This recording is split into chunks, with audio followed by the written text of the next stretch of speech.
ভারতের গুজরাট রাজ্যে বিমান বাহিনী এবং বর্ডার সিকিউরিটি ফোর্স সংক্রান্ত গোপন তথ্য পাকিস্তানি গোয়েন্দার কাছে পাচারের অভিযোগে এক ব্যক্তিকে গ্রেফতার করেছে anti terrorism squad.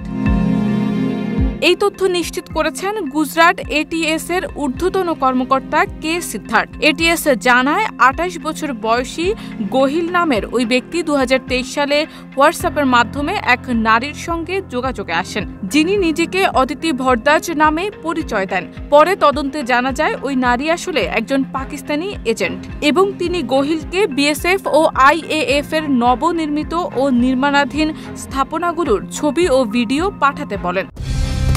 Colour expert, George sap এবং মাইল্ড অন হ্যান্ডস টেকনোলজি সমৃদ্ধ অরিক্স ক্রিস্টাল ওয়াশ আপনার লন্ড্রি এক্সপার্ট। গোহিল সেই নির্দেশ মেনে বিভিন্ন সংবেদনশীল সামরিক স্থাপনার ছবি ও ভিডিও পাঠান, যার জন্য তাকে আর্থিক পুরস্কারও দেওয়া হয়। সিদ্ধার্থ জানান, অভিযুক্ত ব্যক্তি নিজের আধার কার্ড ব্যবহার করে একটি সিম কার্ড সংগ্রহ করেন এবং তা দিয়ে হোয়াটসঅ্যাপে যোগাযোগ চালু করেন উক্ত অদিতি ভরদ্বাজের জন্য। ফরেনসিক বিশ্লেষণে দেখা যায়, যেসব নম্বর ব্যবহার করে তথ্য পাঠানো হয়েছে সেগুলোর নিয়ন্ত্রণ ছিল পাকিস্তান থেকে।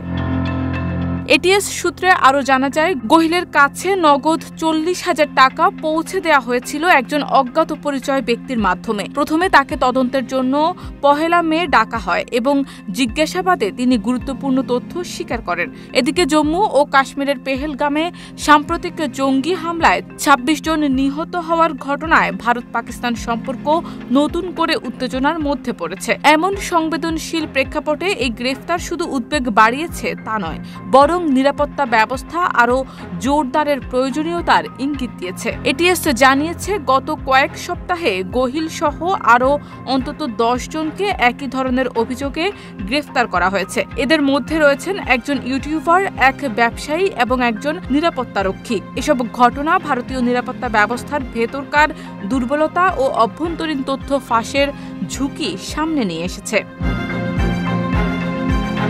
শারমিন নিশু, ঢাকা পোস্ট।